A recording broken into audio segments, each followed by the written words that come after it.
Good evening class. আশা করি সবাই ভালো আছো। হোয়াটসঅ্যাপে পোস্ট করলাম উই আর 7। এমন কোইন্সিডেন্স হলো 7টার সাথে আমার পোস্টটা কি উই আর 7। অ্যাটেন্ডেন্সের অবস্থা দিন দিন একদম খুবই খারাপ হয়ে যাচ্ছে। এইভাবে যদি সবাই অ্যাবসেন্ট থাকো তো খেটে খুঁটে ম্যাটেরিয়াল বানিয়ে তোমাদেরকে যে একটু লক্ষ্যে পৌঁছে দেবো, তো তোমাদের উৎসাহ বাড়াতে গিয়ে আমাদেরই উৎসাহ কমে যাচ্ছে। সকলকে গুড ইভিনিং জানাচ্ছি। সবাই আমাকে লিখছো, ঠিক আছে।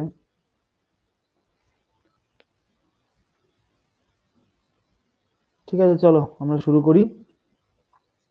বাকি যারা পরে আসবে আসুক ধীরে সুস্থে। আজকে স্ক্রিনে কাকে দেখা যাচ্ছে?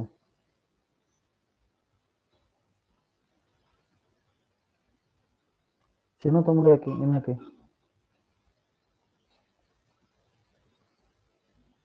Einstein, Albert Einstein. আমরা সকলেই কম বেশি এনাকে চিনি।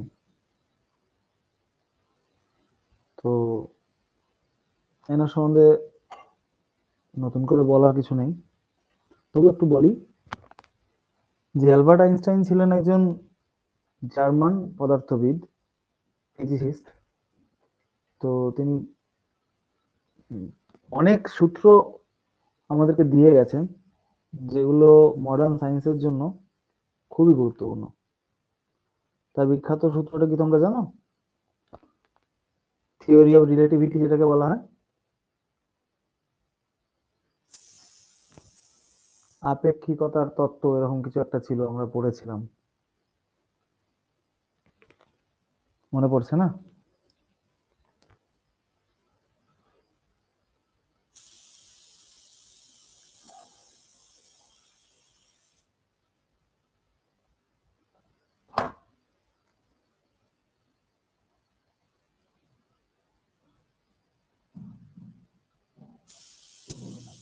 এরকম কিছু একটা ছিল। না না, ভয় নেই, আমি ফিজিক্সের ক্লাস নেবো না। আমি জাস্ট তোমাদের মনে করানোর চেষ্টা করছি ভদ্রলোককে। অনেক বয়স হয়েছে তো ভদ্রলোকের, চেনা যাচ্ছে না। E equal to MC square, এটা আমরা কম বেশি সকলেই জানি। আপেক্ষিকতার তত্ত্ব বা আপেক্ষিক তত্ত্ব যেটা কি বলেছে, ই ই ফর কি, energy. Energy equal to M for কি, মাস বা ম্যাস যেটাকে বলি আমরা, ভর পদার্থের। আর সিটা হচ্ছে স্পিড অফ লাইট। তাহলে ভরকে আলোর যে গতিবেগ তার বর্গ দিয়ে গুণ করলে এনার্জি ক্যালকুলেট করা সম্ভব, এনার্জি আমরা বের করতে পারি। আমরা ফিজিক্সের ক্লাস করছি না, ওইটা ম্যাটার নয়।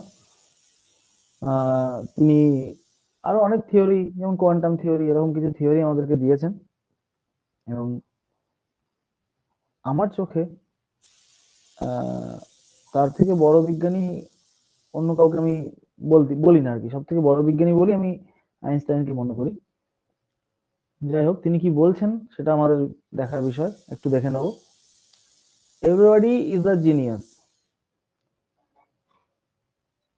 ঠিক আছে, প্রত্যেকেই আমরা জিনিয়াস।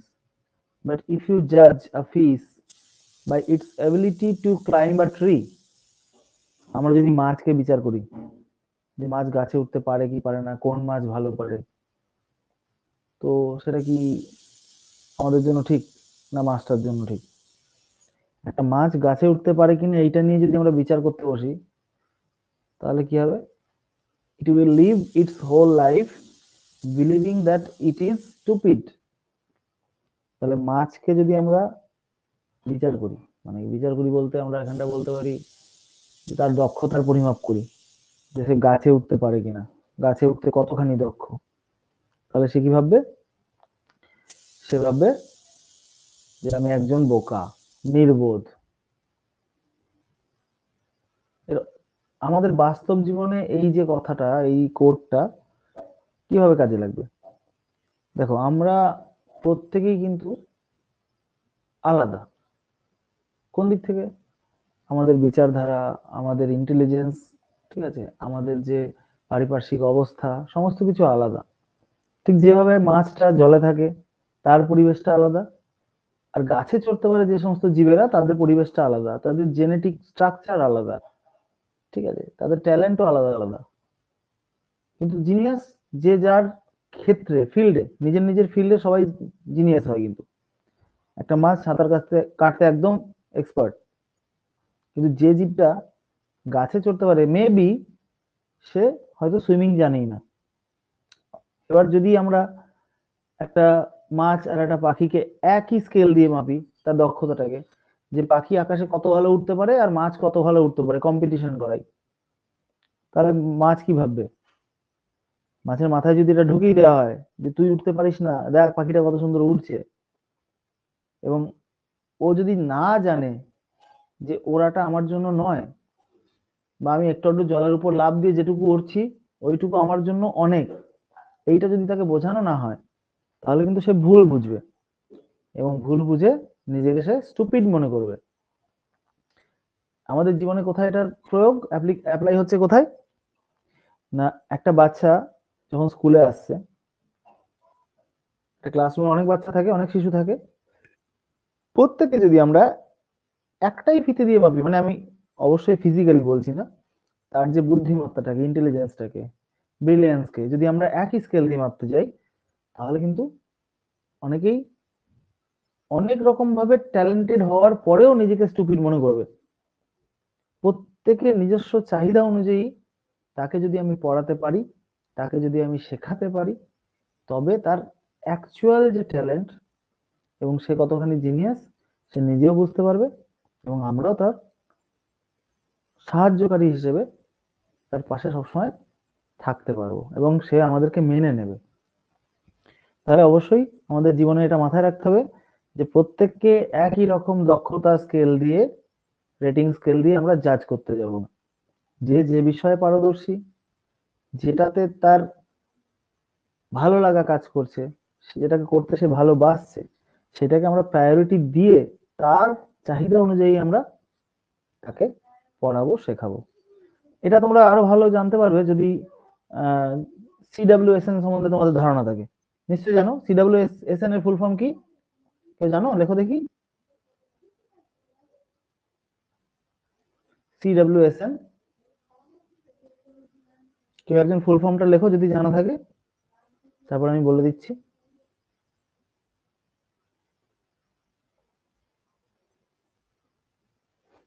জানো না?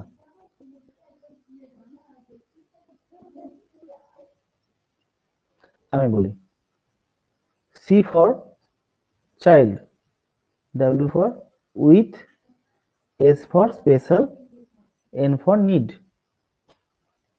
বিশেষ চাহিদা সম্পন্ন শিশু, এই কনসেপ্টটা কম বেশি তোমরা সবাই জানো। বর্তমান যুগে আমরা কি দেখেছি, রেল স্টেশনে যদি যাও দেখবে এখন আর ওই স্পেশাল যে বাথরুম গুলো, আই মিন ইউরিনালস বা টয়লেটস, সেগুলোর উপর দিব্যাং বলে একটা শব্দ লেখা থাকে। এখন কিন্তু আর হ্যান্ডিক্যাপড শব্দটা ইউজ করা হয় না। বাংলাতেও একইভাবে প্রতিবন্ধী শব্দটাকে ইউজ করা হয় না, কারণ ওটা তার প্রতিবন্ধকতা হিসেবে দেখছে না। বর্তমান সমাজ, বর্তমান সভ্যতা ওটাকে তার বিশেষ চাহিদা হিসেবে দেখছে। ঠিক ওই ধরনের বিশেষ চাহিদা সম্পন্ন শিশুরা, যারা তথাকথিত কথিত, আমার কথাগুলো একটু হয়তো আটকাচ্ছে, মানে কেটে যাচ্ছে, নেটের একটু সমস্যা আছে, আমি নিজেও শুনতে পাচ্ছি যে কেটে কেটে যাচ্ছে মাঝে মধ্যে, একটু অ্যাডজাস্ট করে নিও।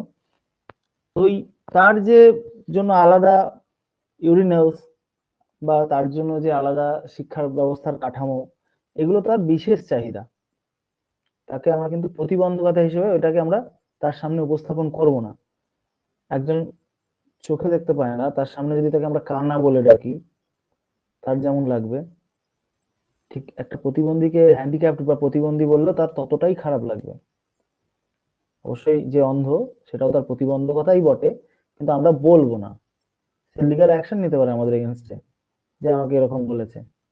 যাই হোক, ওই সমস্ত আমরা অন্য দিকে না গিয়ে আমরা শুধু একটা কথা বলবো, যার যেদিকে ফ্লুয়েন্সি রয়েছে, বা যার যেদিকে মানে আগ্রহ রয়েছে, তার সেই আগ্রহ অনুযায়ী, চাহিদা অনুযায়ী তাকে আমরা শিখিয়ে পড়িয়ে তবে যদি সেইভাবে তাকে মূল্যায়ন করি, তবে আমরা বুঝতে পারবো সে কতখানি জিনিয়াস।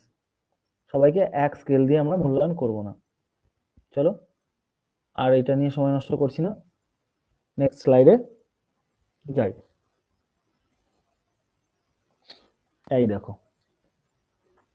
নেক্সট স্লাইডে আমাদের জন্য সারপ্রাইজ ওয়েট করছিল। আগের দিন আমরা ক্লাস করেছি, সেই ক্লাস কতখানি মনে আছে আমরা একবার দেখে নিই। কি করবে তোমরা? সবকটার অ্যান্সার একবারে দেবে না একটা একটা করে দেবে? একটা একটা করে দাও। ওয়ানের answer, the letter was written dash a blue pen. চারটে অপশন রয়েছে, এই অপশনগুলোকে আমরা যতদূর পড়েছি আগের দিন মনে পড়ছে, প্রিপজিশন বলে। প্রিপজিশনটা বসাতে হবে সঠিকটাকে। তাহলে ওয়ানেরটা কি অ্যান্সার হবে? কেউ বলো, বা সবাই বলো। The letter was written dash a blue pen. কোন অপশনটা এখান থেকে হবে? অমৃতা বলেছে A, Rima D, Mehrunnesa D, C কি বলেছে নাসরিন। আচ্ছা, তোমরা সবাই কনফিউজ তাই তো? এটা সহজ কোশ্চেন, এটা কিন্তু আমি কঠিন করিনি। তোমাদের একটা মেটেরিয়াল প্রোভাইড করেছিলাম মনে পড়ছে, যে কমনলি ইউজড প্রিপজিশনস, সেইখান থেকে নয় কিন্তু, এটা একদম বাচ্চাদের লেভেলের। যদিও খারাপ লাগার কিছু নেই, অভ্যাস করতে করতে সব হয়ে যাবে। একটা জিনিস দেখো, আমি আনসারটা বলছি, হ্যাঁ। ওয়ানেরটা কি বলছে? The letter was written dash a blue pen. Bangla করলে কি দাঁড়াচ্ছে? লেটার মানে এখানটা আমি চিঠি ধরলাম, একটা চিঠি লেখা ছিল নীল কালির একটা কলম ইউজ করে, পেন ইউজ করে। তাহলে পেনের দ্বারা লেখা হয়েছে, তাহলে কি হবে? বাই হতে পারে। ইন অনটা প্রথমেই এলিমিনেট হয়ে যাচ্ছে। ইন বললে ব্লু পেনের ভেতরে বোঝাচ্ছে, হতে পারে না। অন বললে পেনের ওপরে বোঝাচ্ছে, হতে পারে না। তাহলে উইথ আর বাই এর মধ্যে কনফিউশন রয়েছে। বাই আ ব্লু পেন এখানটা হবে না, কারণ ব্লু পেনটা একটা কি ইনঅ্যানিমেট অবজেক্ট, ঠিক আছে, মানে ওটার তো প্রাণ নেই। আমি যদি the letter was written by Ram, Ram লিখেছে কি স্যাম লিখেছে, তখন আমরা বাই ইউজ করতাম। কিন্তু পেনের দ্বারা বোঝানোর জন্য এখানটা আমরা বাইটাকে বসাতে পারি না, এখানটা বসবে with a blue pen. Clear? Next চলে আসুন, নেক্সট কি বলছে? She arrived dash the airport on time. এটা তোমরা বলছো সি, এটা in, B on, C at, D to. আচ্ছা দেখি, বেশিরভাগ তোমরা সি, 4 জন আনসার করেছে, 5 জন সবাই সি বলছো। তোমরা এটা তার কনফিউশনে গিয়ে লাভ নেই, সবাই বুঝে গেছো।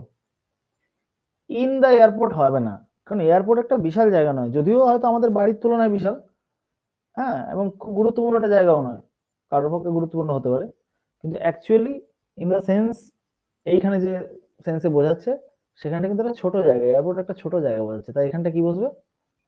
এখানটা একটাই সঠিক আনসার।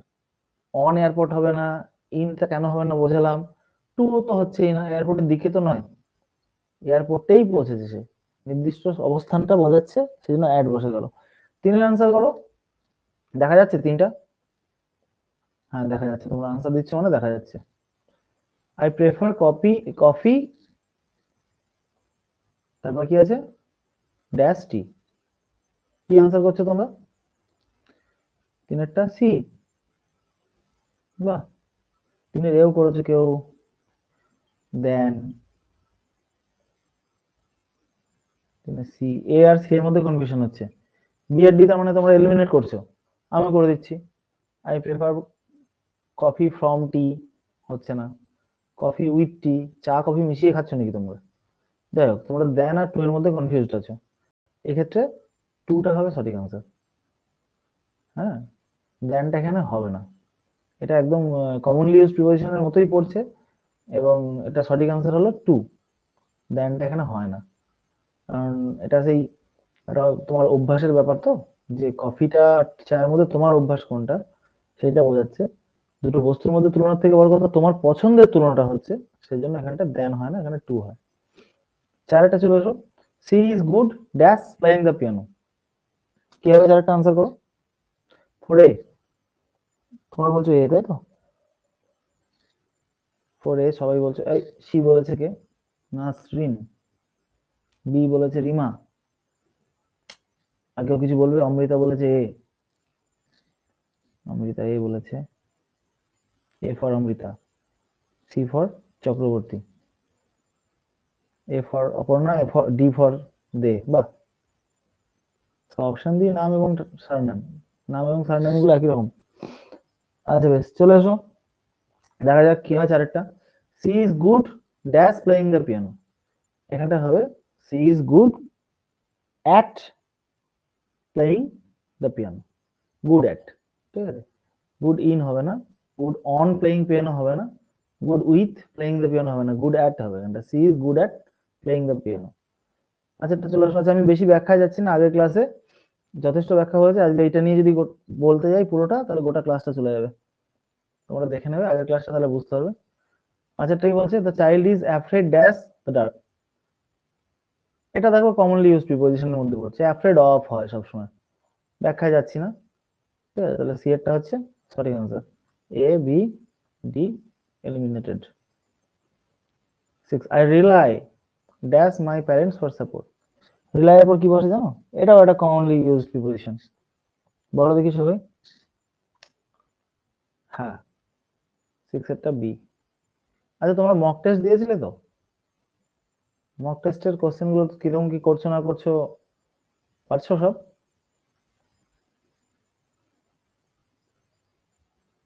মক টেস্টে আমি চেষ্টা করেছিলাম যেগুলো ক্লাস হয়েছে তার মধ্যে থেকে কোশ্চেন দেওয়ার।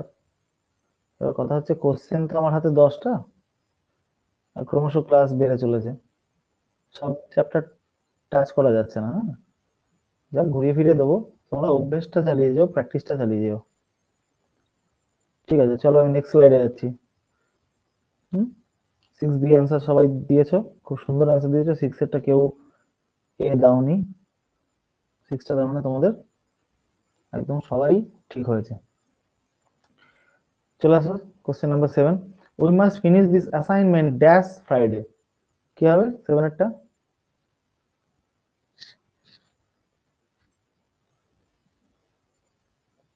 7 এরটা ডি।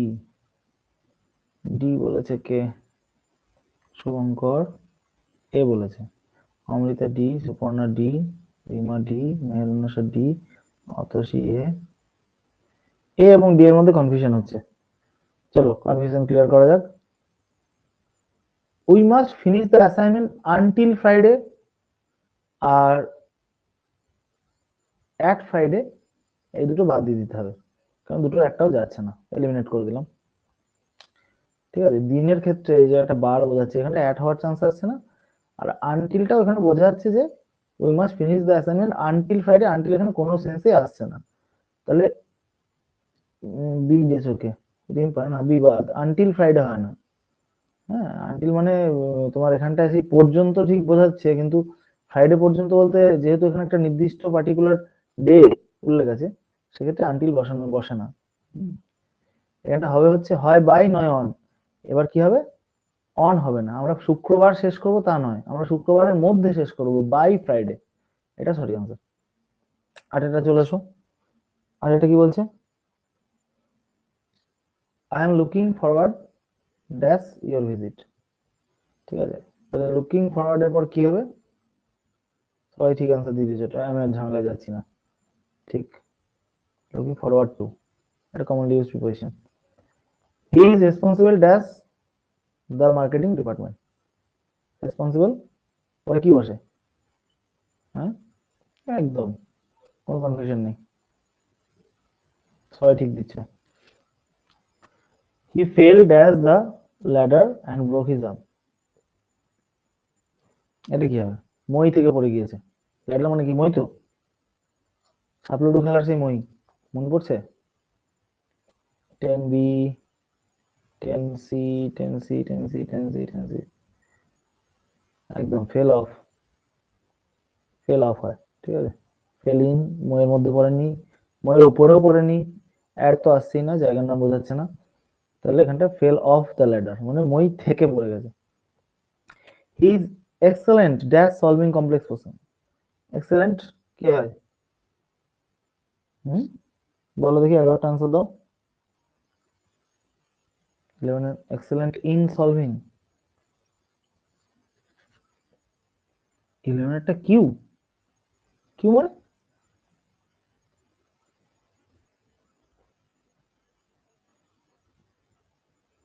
কিউ কে লিখেছো? ভুল করে লিখেছো নাকি? সুপার না, কোয়ার্টি কিবোর্ডের কিউটা আগে চলে এসেছে। আচ্ছা বেশ, এটা তোমরা বলছো না, 11 একটা হচ্ছে অ্যাড হবে।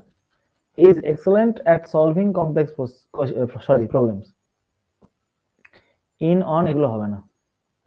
he climbed dash the mountain peak in 5 hours.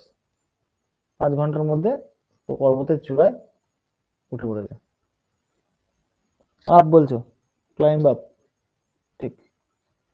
চলো তোমরা পড়েছো, আর দেরি করছি না, ক্লাসে চলে যাই। ঠিক আছে, ভেরি গুড, অনেকেই সুন্দর আনসার করছো, তো একজন একটু গুলিয়ে ফেলছো, আর জোর দাও।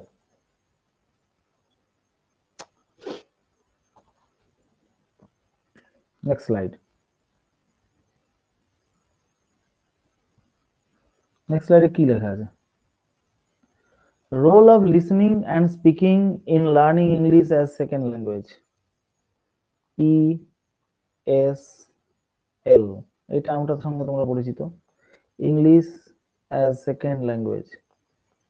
তাহলে ইংলিশ সেকেন্ড ল্যাঙ্গুয়েজ আমাদের, এবং অবশ্যই আমাদের মাদার টাং নয়, নেটিভ ল্যাঙ্গুয়েজও নয়। তাহলে আমাদের ইংলিশ কি হয়? শিখতে হয়।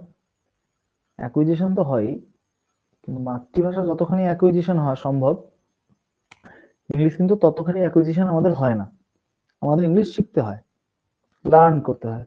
আমরা প্রথম যখন অ্যাকুইজিশন লার্নিং বুঝেছিলাম তখন ব্যাপারটা অনেকটা ক্লিয়ার হয়েছিল যে ইংলিশ আমরা কিন্তু একটু কষ্ট করে শিখতে হয় আমাদের। অ্যাকুইজিশন তো হয়ই, অ্যাকুইজিশন যে কোনো ভাষায় অ্যাকুইজিশন হয়, এবং সেটা আমি বলেওছিলাম যে দেখবে খেয়াল করে যারা ইংলিশ জানে না বোঝে না তারাও স্মার্টফোনটা খুব সুন্দর চালিয়ে ফেলে, এটা কিন্তু অ্যাকুইজিশনেরই লক্ষণ। এবার সেই অ্যাকুইজিশন করার পর কিছু কিছু এর হাত থেকে শিখে নিয়েছে, লার্ন করে নিয়েছে। ঠিক, একটা স্টুডেন্টও কিন্তু একইভাবে ইংলিশটাকে লার্ন করে, শেখে, অ্যাকুইজিশন করে না? হ্যাঁ অবশ্যই, যে কোনো ল্যাঙ্গুয়েজ আগে অ্যাকুইজিশন হয় এবং তারপরে লার্নিং এর দিকে যায়। তো রোল অফ লিসেনিং, লিসেনিং মানে কি? শোনা, এবং স্পিকিং মানে কি? বলা। তাহলে কি ভূমিকা, কি গুরুত্ব ইংরেজি শেখার সময় শোনার এবং বলার, যে কি গুরুত্ব, কেন প্রয়োজন, কি কারণে শোনাটা গুরুত্বপূর্ণ, এত কেন ইম্পর্টেন্স, বলাটা কেন ইম্পর্টেন্ট, এগুলো সব আমাদের আজকে একটু বুঝে নেবো অল্প অল্প করে। এ প্রসঙ্গে বলি, আমাদের এই যে চ্যাপ্টারটা আমরা করছি, এইটাতে আমি দুটো জিনিসের উপর জোর দিয়েছি, কারণ এই চ্যাপ্টারটা নিয়ে আমার নিজের কনফিউশন আছে যে লিসেনিং এবং স্পিকিং নিয়ে একটা আলাদা চ্যাপ্টার আমাদের রয়েছে পেডাগজি সিলেবাসে, এবং কিছু কিছু বই ওই চ্যাপ্টার পরিবর্তে ডাইরেক্ট ফাংশনস অফ ল্যাঙ্গুয়েজ এইটা নিয়ে আলোচনা করেছে, এবং তার মধ্যে লিসেনিং স্পিকিং এর রোলটা একটু আলোচনা করে দিয়েছে। যদিও আমাদের এর পরে লিসেনিং, স্পিকিং, হ্যাঁ, রিডিং এবং রাইটিং সমস্ত কিছু নিয়ে আরো গভীর আলোচনা হবে, বিস্তৃত আলোচনা হবে। তবু আমরা এই চ্যাপ্টারতে যেহেতু আছে, আমরা দুটো সম্বন্ধেই একটু জেনে নেবো, যে লিসেনিং স্পিকিং সম্বন্ধে জানবো এবং ফাংশনস অফ ল্যাঙ্গুয়েজ সম্বন্ধে জানবো। তাহলে লিসেনিং মানে শোনা, আর স্পিকিং মানে বলা। খেয়াল করে দেখবে ছোট ছোট বাচ্চারা শুনতে ভালোবাসে, ঠিক আছে, বড়রা যখন কথা বলে ওরা কিন্তু শোনে, মন দিয়ে শোনে। আমরা কি করি, আমাদের পাশে যদি কেউ কিছু আলোচনা করে, আমাদের ইন্টারেস্ট যদি ওই বিষয় না থাকে, আমরা কিন্তু শুনি না, অ্যাভয়েড করি, জাস্ট এড়িয়ে যাই, শুনি না, আমরা আমাদের মতো কথা বলি বা মোবাইল ঘাঁটি বা যা খুশি করি। কিন্তু বাচ্চারা দেখবে খেয়াল করে খুব অ্যাটেন্টিভলি শোনে। কেন শোনে? কারণ ও শুনে শুনে ওখান থেকে অনেক কিছু শেখে। বাচ্চাদের সামনে কোনো কিছু আলোচনা করে দেখবে, কিছুক্ষণ বাদে বাচ্চারা তোমার ওই আলোচনাতে যে সমস্ত ওয়ার্ড তুমি ব্যবহার করেছো সেই ওয়ার্ডগুলো বলছে।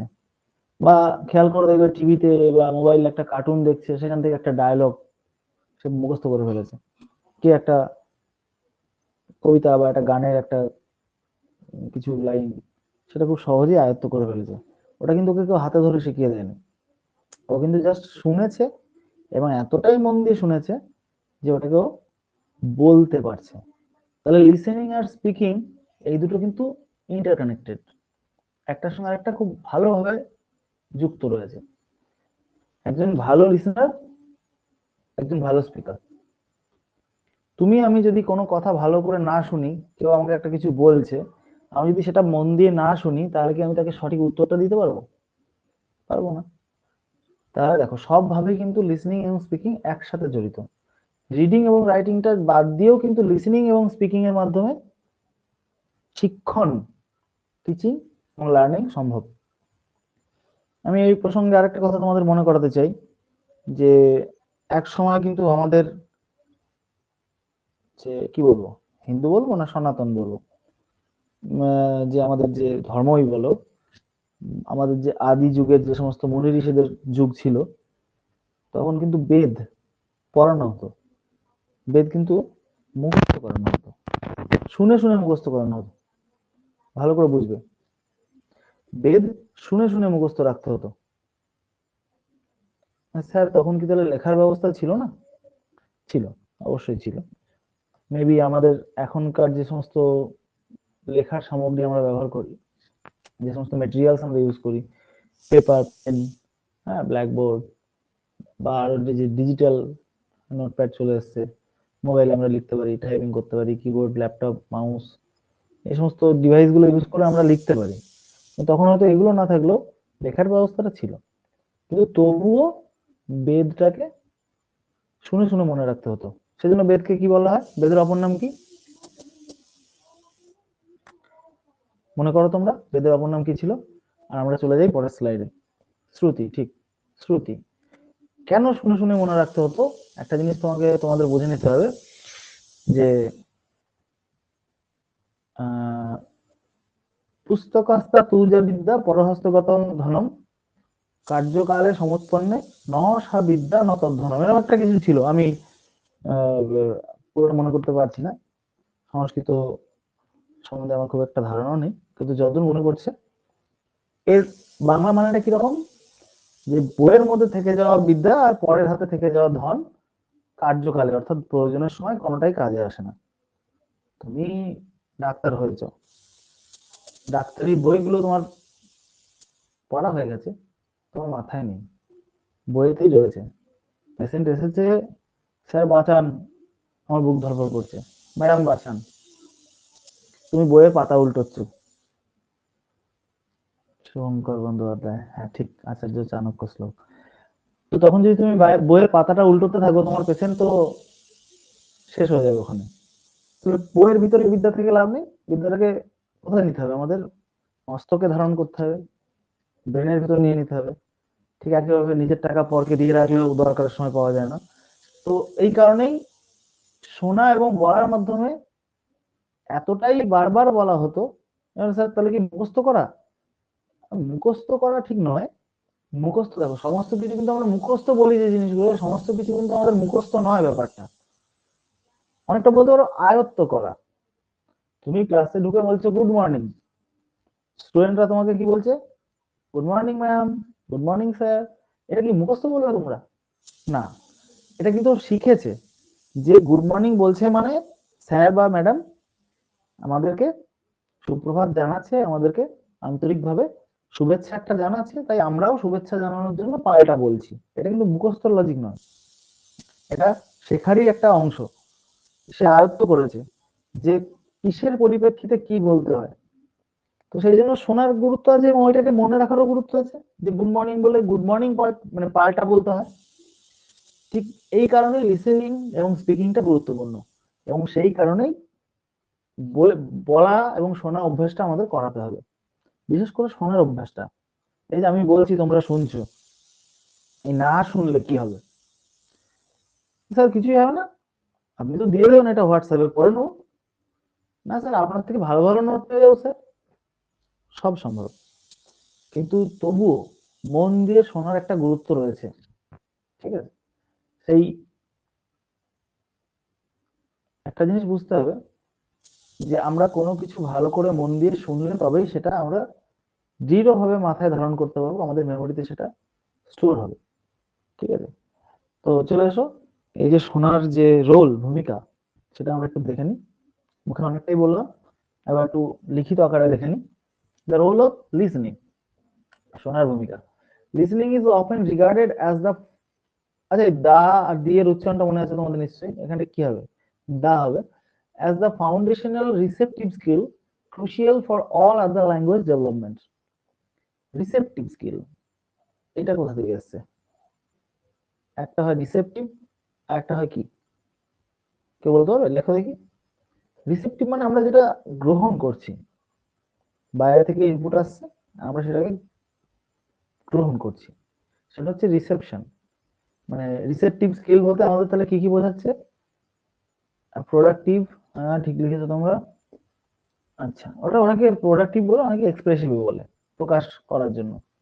তাহলে আমরা এই যে বাইরে থেকে ইনপুটটাকে গ্রহণ করছি, রিসিভ করছি, সেই জন্য এটাকে রিসেপটিভ স্কিল বলছে। কাকে? লিসেনিং কে। Foundational receptive skill. ফাউন্ডেশনাল মানে আমরা জানি ফাউন্ডেশন কখন হয়, একটা যখন ঘর তৈরি করছি, আমরা বড় বিল্ডিং তৈরি করছি, তার জন্য একটা কি করতে হবে? ভিত তৈরি করতে হবে। ইকো হচ্ছে কি?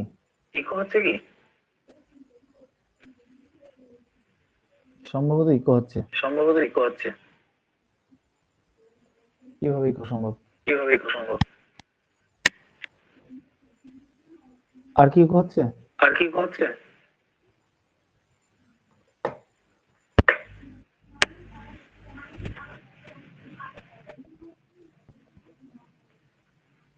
ইকো হচ্ছে, কেউ একটু বলবে?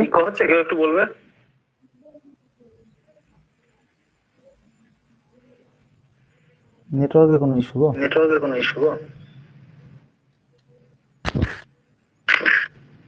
সমস্যাজনক ব্যাপার হবে। আমি একবার মাইকটা অফ করে অন করছি, হ্যাঁ?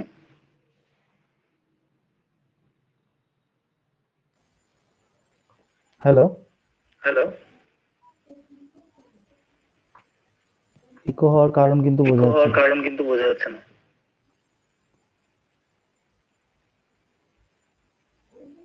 এই মাইক অন করে থাকলে কেউ অফ করবে? হ্যালো,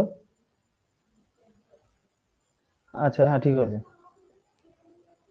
ঠিক আছে, ওকে, আমাদের ফিরে যাওয়া দরকার। বেশ, তাহলে ফাউন্ডেশন জিনিসটা আমি কি বলেছি? ভিত্তি, ভিত। একটা বড় বিল্ডিং কে, একটা স্ট্রাকচার কে আমরা যখন একদম স্কাই ক্র্যাপার যদি বলি, আকাশের দিকে যেটা উঁচু হয়ে থাকে, সেটাকে যদি আমরা বানাতে যাই, তাহলে আমাদের একটা শক্তপোক্ত ভিত প্রয়োজন হয়, যার উপর আমরা step by step first floor, second floor, third floor করে আমরা যত খুশি ফ্লোর দিয়ে একদম স্কাই ক্র্যাপার বানাতে পারি। তো ঠিক একইভাবে আমাদের যে শিক্ষা, আমরা অনেক কিছু শিখি জীবনে, আমাদের এগিয়ে যাওয়ার জন্য উচ্চশিক্ষার প্রয়োজন হয়, তো সেইগুলো আমাদের যাতে ধারণ করতে পারি আমরা, তাই আমাদের মজবুত ভিতের প্রয়োজন হয়। আর সেই ভিতটা বানাতে পারে কি? লিসেনিং। তাহলে কি বলছে? Listening is often regarded as the foundational receptive skill crucial for, crucial মানে তোমরা জানো খুবই গুরুত্বপূর্ণ, যেটা ইম্পর্টেন্ট, মানে একদম mostly important for all other language development, মানে ভাষার অন্য সমস্ত বিকাশের জন্য এই লিসেনিংটা মানে অফেন মানে কি, প্রায়শই একদম ভিত্তিমূলক রিসেপটিভ স্কিল হিসেবে দেখানো হয়। তো কি কি কারণে লিসেনিং গুরুত্বপূর্ণ? Comprehension and input.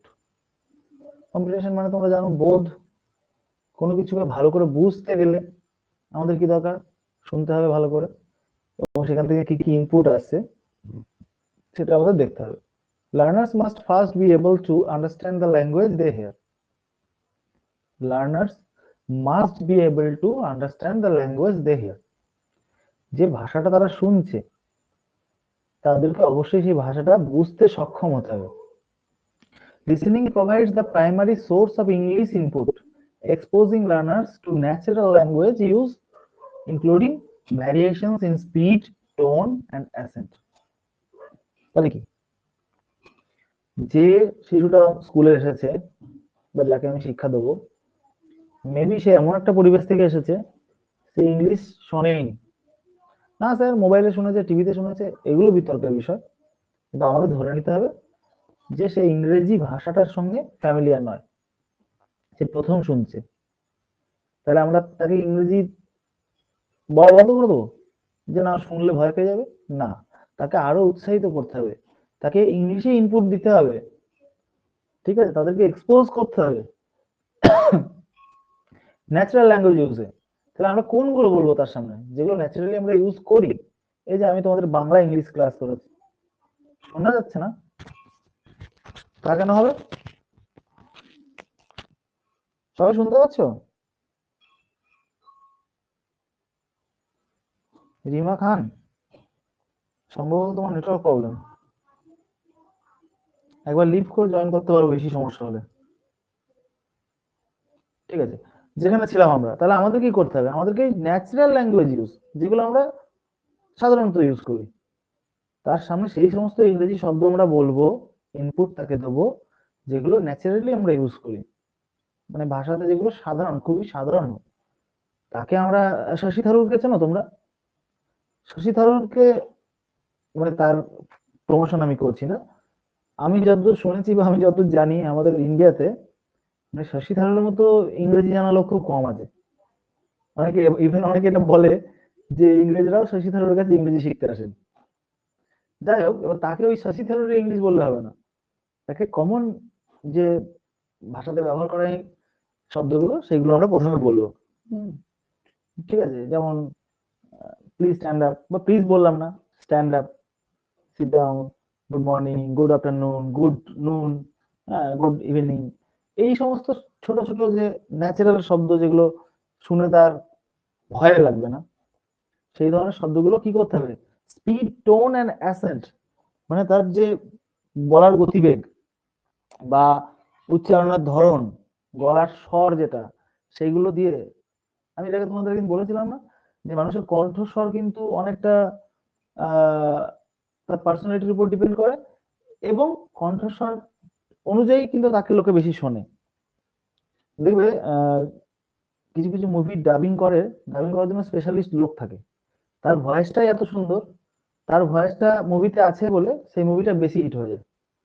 তাহলে আমাদের যে বলার মানে টোন, আমাদের যে স্বর, আমাদের যে অ্যাসেন্ট, মানে হচ্ছে কি আমাদের যে উচ্চারণ বা আমাদের কথা বলার স্পিড, এইগুলো কিন্তু ঠিকঠাক পরিবর্তন করে, প্রয়োজনীয় পরিবর্তন করে সেই শিশুগুলোকে এক্সপোজ করতে হবে তাদের এই সেকেন্ড ল্যাঙ্গুয়েজের সামনে, যাতে তারা আস্তে আস্তে সেটাকে গ্রহণ করতে পারে এবং তাদের ভিত্তিটা কাটে। একটা বাচ্চাকে যদি পুরো সমস্ত কথা ইংরেজিতে বলতে শুরু করে দিই, come here, open your book, হ্যাঁ, গো টু পেজ 45, সে বলবে যা, স্যারের কি হলো, স্যার গুলো কি বলছে, কি ম্যামের কি হলো। তাহলে তাকে ঠিক সে যতখানি নিতে পারবে ততখানি স্পিডে নিজের টোনটাকে সেরকম করে আমাকে ইনপুট দিতে হবে, তবে সে কিন্তু লিসেনিং এ আরো আগ্রহী হয়ে উঠবে এবং লিসেনিংটা কার্যকর হবে। তাহলে বোঝা গেল প্রথম পয়েন্টটা। দ্বিতীয় পয়েন্ট কি বলছে, অরাল ডিসক্রিমিনেশন। অরাল মানে কি, তোমাদের আগে বলেছিলাম, শ্রবণ মানে শুনতে পাওয়া যেটা, ডিসক্রিমিনেশন মানে বৈষম্য। It trains the ear to recognize and differentiate the specific phonemes, stress patterns and rhythms of English. তাহলে আমাদের যে শ্রবণ বৈষম্য মানে কি, আমাদের যে বলা, আমরা যখন বলবো, যখন শুনবে, এটা তাদেরকে কিভাবে ট্রেন করবে যে আমরা কোন ধ্বনিটা কিভাবে উচ্চারণ করছি, ঠিক আছে, ফোনের মানে ধ্বনি, কোথায় আমরা স্ট্রেস মানে জোর দিচ্ছি উচ্চারণে, অ্যান্ড রিদম মানে, রিদমের বাংলা কি তোমরা নিশ্চয়ই জানো, যে ছন্দ, মানে ইংলিশে যখন আমি তাকে বলছি, সে তো ইংলিশটা তার কাছে একটা নতুন ভাষা, সে বাংলা বলে অভ্যস্ত, কি হিন্দি বলে অভ্যস্ত, কি তার মাতৃভাষা বলে অভ্যস্ত। তো সেই নতুন ভাষার যে ছন্দ রয়েছে, কোথায় জোর দিতে হয়, হ্যাঁ, ধ্বনিগুলো কিভাবে উচ্চারণ করতে হয়, এইগুলো তার থ্রু এয়ার, মানে তার কানের মাধ্যমে সে শুনেই কিন্তু সেগুলো সম্বন্ধে রিকগনাইজ, মানে বুঝতে পারে, জানতে পারে। This is particularly important for English, which has different sounds and intonation, than many other languages. তো অন্যান্য ভাষার তুলনায় ইংরেজিতে যেহেতু অনেক রকম সাউন্ডস, ধ্বনি রয়েছে, এবং স্বরবর্ণ ব্যঞ্জনবর্ণ আলাদা পৃথকভাবে রয়েছে, সেই জন্য, এবং সেগুলোর উচ্চারণ মানে বিভিন্ন জায়গায় বিভিন্নভাবে হয়, সেই জন্য তাকে খুব যত্ন সহকারে এগুলো আমাদের বলতে হবে, যাতে সে শুনে ডিসক্রিমিনেট করতে পারে, মানে পার্থক্য বুঝতে পারে, কোনটা কখন প্রয়োগ হয় সেগুলো বুঝতে পারে। চলো next slide. Vocabulary and grammar acquisition. তাহলে ভোকাবুলারি মানে জানো শব্দভাণ্ডার, আর গ্রামার মানে তো তোমরা জানো ব্যাকরণ। তাহলে অ্যাকুইজিশন, এই যে আমরা বলছিলাম লার্নিং এর আগে অ্যাকুইজিশন হবে। তাহলে learners absorb new vocabulary and grammatical structures within context through repeated listening. তারা বারবার শুনে সেখান থেকে নতুন শব্দ সম্বন্ধে জ্ঞান লাভ করা, তাদের শব্দভাণ্ডারে সেই শব্দগুলোকে যোগ করে নেয়, এবং ব্যাকরণগত যে কাঠামো সেটাকেও শুনে শুনেই বুঝতে পারে, which is often more effective than rote memorization of rules। যেটা কি মুখস্থ বিদ্যা, রোট মেমোরাইজেশন মানে কি, মেমোরিতে মানে বারবার পড়ে পড়ে পড়ে পড়ে মুখস্থ করা, সেটার থেকে বারবার শুনে শুনে, যতবার শুনে নতুন করে নতুন শব্দের প্রতি আগ্রহী হয়, সেটা তার ভোকাবুলারিতে অ্যাড করে, গ্রামাটিক্যাল স্ট্রাকচার গুলো সম্বন্ধে বুঝতে পারে। যেমন যদি আমরা বাংলায় বলি আমি ভাত খাই, তাহলে ও শুনলো আমি ভাত খাই, খাই মানে কাজ করা বোঝাচ্ছে, শেষে বসছে। ইংরেজিতে আই ইট রাইস হচ্ছে, হ্যাঁ, তাহলে ও বুঝছে যে মানে আয়ের পরে কর্তার পরে যেটা বলছে ইংরেজিতে বসছে সেটাই ভার্ব। হ্যাঁ, এইগুলো আস্তে আস্তে বুঝতে শেখে, ছোট ছোট স্ট্রাকচার গুলো গ্রামাটিক্যাল ও আস্তে আস্তে বুঝতে পারে। যখন কোশ্চেন করছি, হ্যাঁ, তখন কোশ্চেন গুলো কিভাবে হাউ দিয়ে শুরু হচ্ছে, হু দিয়ে, মানে WH ওয়ার্ড দিয়ে শুরু হচ্ছে, কি ডু দিয়ে শুরু হচ্ছে, ডাস দিয়ে শুরু হচ্ছে, তো এগুলো শুনে শুনে কিন্তু আস্তে আস্তে কি করতে পারে, বুঝতে শেখে, অ্যাকোয়ার করতে পারে, অ্যাকুইজিশন হয় তার। ঠিক আছে, শুনেই হয়, কিন্তু ও লেখাকে তখনও পড়তে শেখেনি, ও শুনে শুনে এইগুলো সম্বন্ধে আস্তে আস্তে ধারণা গঠন করতে থাকে, তার মধ্যে অ্যাকুইজিশন সম্পন্ন হয়। এবার কি বলছে, ফাউন্ডেশন অফ ফর স্পিকিং। তাহলে কি হবে, শুনলে বলার জন্য ভিত প্রস্তুত হবে। আমি একটু আগে বলছিলাম না যে একটা বাচ্চা মোবাইলে একটা গান শুনেছে, গানটা শুনে গানটা অর্ধেক প্রায় মুখস্থ করে ফেলেছে। কেন মুখস্থ করেছে, ও বারবার শুনেছে। ওর মা ওকে বলছে ফোন দে ফোন দে ফোন দে, ও দেবে না, ওই ফোনটা ওই গানটাই আবার টেনে নিয়ে গিয়ে প্রথমে নিয়ে যাচ্ছে, আবার শুনছে। যখন ফোনটা দিচ্ছে তখন গোটা বাড়ি ওই গানটা গেয়ে গেয়ে বেড়াচ্ছে, আর তার ঠাকুমা দাদু সবাই অবাক হয়ে যাচ্ছে, আরে তুই এই গানটা শিখে পেলি কোথা থেকে। তাহলে ও শুনেছে বলে বলতে পারছে। তাহলে ফাউন্ডেশন ফর স্পিকিং, শুনলে ভালো রকম ভাবে শুনে শিখলে তবেই সে বলতে পারবে। Strong listening skill directly support speaking. তাহলে স্ট্রং মানে কি, মানে খুব দৃঢ়ভাবে যদি শোনে কোনো কিছু, তাহলে সেটাকে ডিরেক্টলি সাপোর্ট করে স্পিকিং কে। Accurate listening allows learner to internalise correct pronunciation and syntax which they then attempt to reproduce when they speak। তাহলে কারেক্টলি যে যখন শুনবে তখন সে মানে অ্যাকুরেটলি যখন সে শুনছে তখন সেইগুলোকে একইভাবে সঠিক উচ্চারণে সে বলতে পারবে। শব্দ বিন্যাস, সিনট্যাক্স মানে শব্দ বিন্যাস, কোন শব্দ আগে বলতে হয় কোন শব্দ পরে বলতে হয় সেগুলো সে খুব ভালো করে তখন বলতে পারবে, এবং এই যে সেগুলোকে রিপ্রোডিউস করা মানে পুনরায় বলতে পারবে যখন তারা কথা বলবে। আচ্ছা, ভালো লাগছে না কি লাগছে, খুব কি খারাপ লাগছে আজকের ক্লাসটা? পেডাগজি ভালো লাগছে?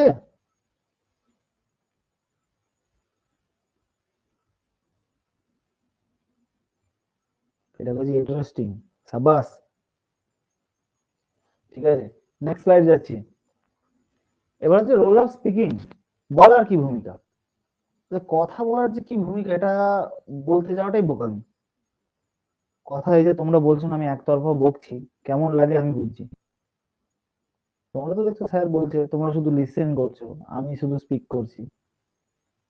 সিনট্যাক্সটা বলুন। সিনট্যাক্স মানে হচ্ছে শব্দবিন্যাস বা বাক্যের ভিতরে যে ওয়ার্ড গুলো ইউজ হচ্ছে না, সেটা কোনটা আগে বসে, কোনটা পরে বসে, কোনটা কেন বসে, এই জিনিসগুলো বোঝা। সিনট্যাক্স মানে বাক্যের বিন্যাস, শব্দের বিন্যাস। ঠিক আছে? সিনট্যাক্স মানে হচ্ছে শব্দ বিন্যাস। এটা তোমরা ইয়েতে যখন পেডাগজি স্যার পড়াবেন তখন আরো ভালোভাবে বোঝাবে। ঠিক আছে? আমি অত যদি সিনট্যাক্সের ভিতর ঢুকে যাই এখন, তাহলে আমার আর বাকি স্লাইড গুলো আগে পড়ানোই হবে না। মনে রাখবো যে শব্দের বিন্যাসটাকে, যে আগে ভার্ব বলতে হয় না আগে নাউন বলতে হয়, না আগে প্রোনাউন বলতে হয়, কোথায় এক্সক্লামেশন উচ্চারণের যে তারতম্য ঘটছে এক্সক্লামেটরি মার্কটা আছে বলে। যদিও ও পড়ছে না, শুনছে, তবু সেইগুলো শুনে শুনে কিছুটা আয়ত্তে চলে আসে সিনট্যাক্সটা। বেশ, আমি স্পিকিং এ যাচ্ছি। বলার যে কি ভূমিকা যে বললাম, একতরফা আমি বকে চলেছি, তোমরা শুনে চলেছো। তোমরা লিসনিং করছো, আমি স্পিকিং করছি। যে তোমরা নিজেদেরকে কি করছো, প্রস্তুত করছো ফর স্পিকিং। আমি একদিন শুনবো, একটা গোটা ক্লাস কিন্তু আমি তোমাদের কথা শুনবো। কবে বলবো তোমরা ঠিক করে রাখবে। আমি একদম মাইক অফ করে চুপচাপ তোমাদের কথা শুনবো। বেশ, কি বলছে? Speaking is the productive skill. তোমরা যেটা বলছিলে প্রোডাক্টিভ, আমি বলেছি কি এক্সপ্রেসিভ। আমরা যখন মনের ভাবটাকে এক্সপ্রেস করছি, সেটার মাধ্যমটা কি? হয় আমরা বলবো না লিখবো। আমার খুব কবিতা পেয়েছে, আমার খুব কবিতা পেয়েছে মানে কি, আমার কবিতা লিখতে ইচ্ছে করছে।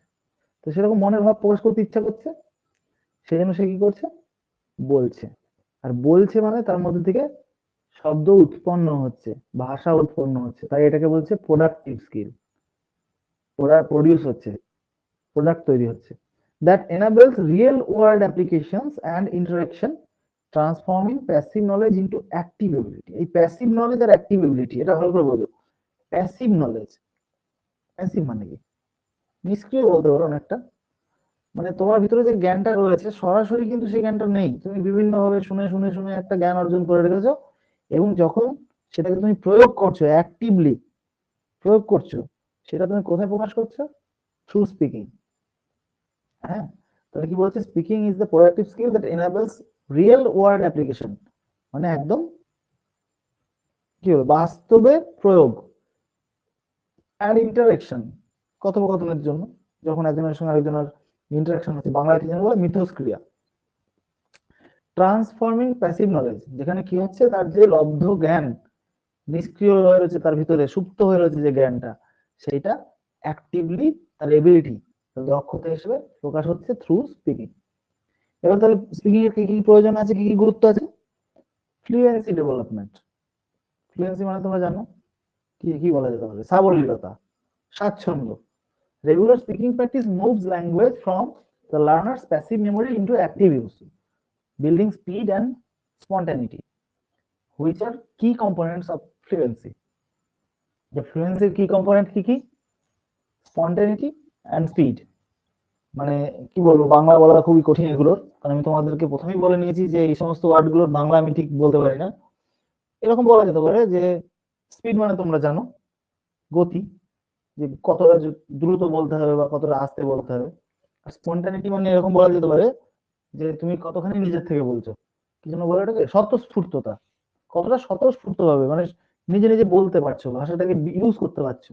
মানে এই যে তোমার প্যাসিভ মেমোরি, যেটাকে তুমি লব্ধ জ্ঞান, সেটাকে অ্যাক্টিভ ইউজ করছো কতখানি দ্রুততার সাথে, এবং কতখানি কি কি বললাম এখন, স্বতঃস্ফূর্ততার সাথে। সেটার জন্য কিন্তু, সেটার ডেভেলপমেন্টের জন্য, বিকাশ ঘটানোর জন্য বলার কিন্তু স্পিকিং এর গুরুত্ব রয়েছে। আরেকটা কি, স্পিকিং হচ্ছে ইমিডিয়েট ফিডব্যাক। আমি দাগ টানতে গেলে আমার মেখে যায় কেন গো? তোমাদের ব্যাকে আচ্ছা, ইমিডিয়েট ফিডব্যাক মানে, ইমিডিয়েট মানে কি বলা যাবে, তৎক্ষণাৎ ফিডব্যাক, মানে সে কি বুঝলো না জানলো সেটা আমাদের জানিয়ে দেয় কিসের মাধ্যমে? বলার মাধ্যমে।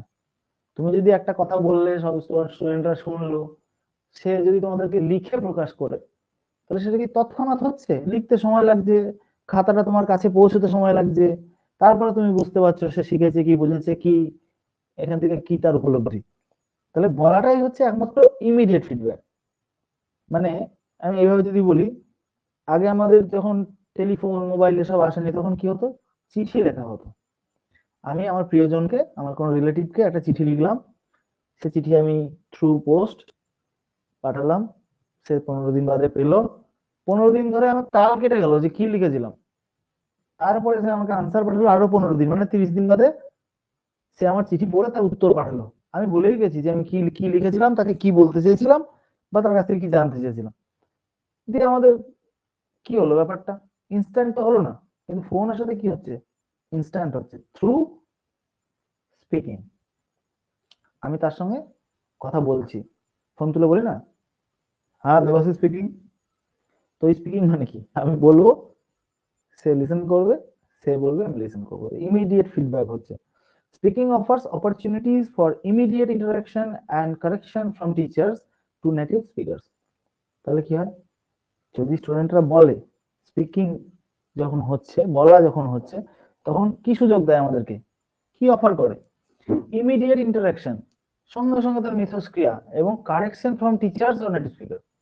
তাহলে আমার যে শিক্ষক আছে, শিক্ষার্থী ভুল করলে সাথে সাথে যেহেতু ফিডব্যাকটা পাচ্ছেন, তাই তিনি কারেকশন করতে পারেন, allowing learners to instantly identify and remedy errors in grammar or pronunciation. তাহলে সে যদি কোনো ব্যাকরণগত ভুল করে বা উচ্চারণ ভুল করে, তাহলে কি হয়, সেটাকে ইনস্ট্যান্টলি আইডেন্টিফাই করা যায় এবং রেমেডি এরর্স, মানে তার যে ভুল সেটা সংশোধন করা যায়। এই স্পিকিং থেকে কিন্তু এইটা আমরা পাচ্ছি। চলো, আচ্ছা, এই যে স্পিকিং এর ফলে এগুলো পাচ্ছি, এটা কেন বলছি আমরা, ওই যে বলেছি ফাংশন অফ ল্যাঙ্গুয়েজ এবং তার মধ্যে role of speaking and listening. ঠিক আছে, নেক্সট স্লাইড চলো। Social and functional communication, the ultimate goal of learning a language is communication. তাহলে একটা ভাষা শেখার একদম আলটিমেট গোল কি আমাদের, সেই ভাষায় কবিতা লেখা, সেই ভাষায় প্রবন্ধ রচনা করা, সেই ভাষায় থিসিস বানানো, অ্যাকচুয়ালি নয়। অ্যাকচুয়ালি কোনো ভাষা শিক্ষার ক্ষেত্রে আলটিমেট গোল সেটা হচ্ছে কমিউনিকেশন, যোগাযোগ হিসেবে, যোগাযোগের মাধ্যম হিসেবে সেই ভাষাটাকে ব্যবহার করা। আমার মাতৃভাষা আমি ব্যবহার করে কি বলে, আমার নিজস্ব ক্রিয়েটিভিটি দেখিয়ে আমি কবিতা রচনা করব, আমি নাটক লিখবো, আমি যাত্রাপালা তৈরি করব, কি আমি যাই করব। কিন্তু দ্বিতীয় ভাষা আমি শিখছি যখন, শেখার লক্ষ্যটা হচ্ছে কমিউনিকেশন। শিখে যাওয়ার পরের লক্ষ্য অনেক কিছু হতে পারে, আমি নোবেলিস্ট হতেই পারি, আমি ভালো একজন পোয়েট হতেই পারি, কিন্তু আমি যখন শিখছি সেই ফেজে আমার আলটিমেট গোল হলো কমিউনিকেশন। তাহলে কমিউনিকেশন মানে কি, কথোপকথনের মাধ্যমে যোগাযোগ সাধন। আমার সামনে যে রয়েছে সে বলবে, আমি শুনবো, আমি বলবো, সে শুনবে, এবং আমাদের মধ্যে মতের আদান প্রদান হবে, এটা আলটিমেট গোল। তাহলে সেইটার জন্য স্পিকিং এর কি ভূমিকা দেখো। Speaking allows learner to participate in social interaction, share ideas, express needs, and function effectively in an English speaking environment, that is job interviews, shopping, academic settings. তাহলে সে এই সমস্ত জায়গায় জব ইন্টারভিউতে গিয়ে, শপিং এ গিয়ে, বা তার একাডেমিক সেটিংসে, মানে স্কুলে কলেজে যেখানে ইংরেজিতে কথা বলা হচ্ছে, তখন স্পিকিংটা কি করে, তাকে কি প্রোভাইড করে, এই আইডিয়া শেয়ার করতে পারে, সে তার এক্সপ্রেস নিড, মানে তার চাহিদা বোঝাতে পারে, হ্যাঁ, এবং সে সক্রিয়ভাবে, এফেক্টিভলি, মানে কি বলা যায়, মানে একদম এফেক্টিভ বাংলা কি বলা যেতে পারে, মানে যেখানে তার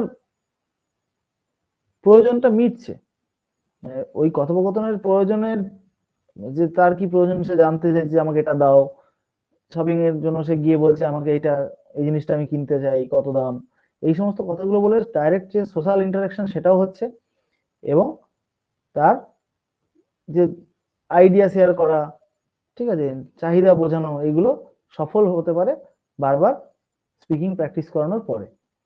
সে বলতে পারলে তবে এইগুলো করতে পারবে, সে আইডিয়া শেয়ার করতে পারবে, সোশ্যাল ইন্টারাকশনে পার্টিসিপেট করতে পারবে, সে তার চাহিদা বলতে পারবে। ঠিক আছে, confidence building, as learners successfully engage in conversations, they their confidence in their ability to communicate grows.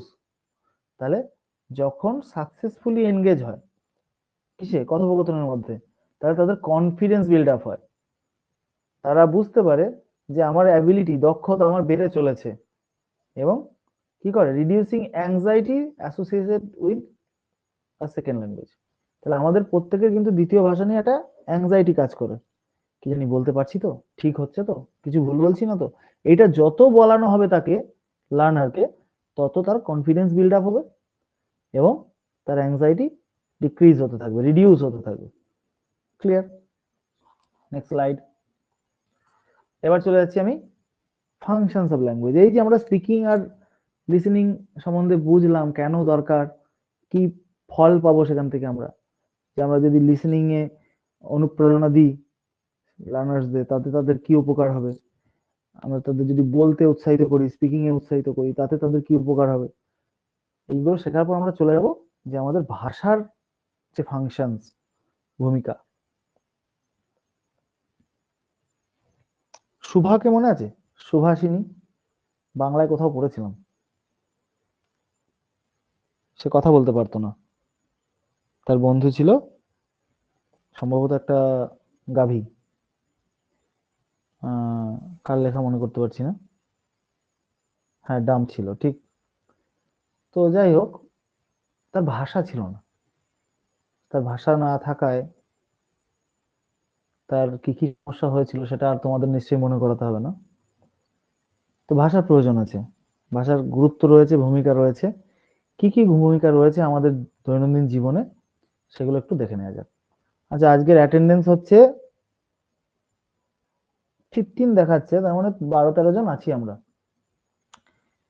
ভালো লাগছে না, বুঝলে তো, তোমাদের জন্য এত খাটছি, তোমরা থাকছো না।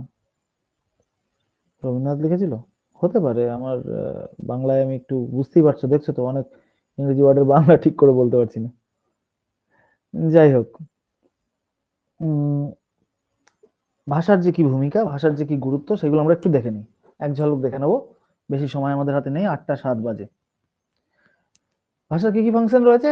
Expressive function, directive function, social interaction, cognitive function, historical function, cultural transmission. Expressive function, function মানে কি? প্রকাশ করার যে কি বলা যাবে, ভূমিকা, প্রকাশমূলক ভূমিকা, মানে ভাষাকে ব্যবহার করে আমরা সমস্ত কিছু প্রকাশ করতে পারি।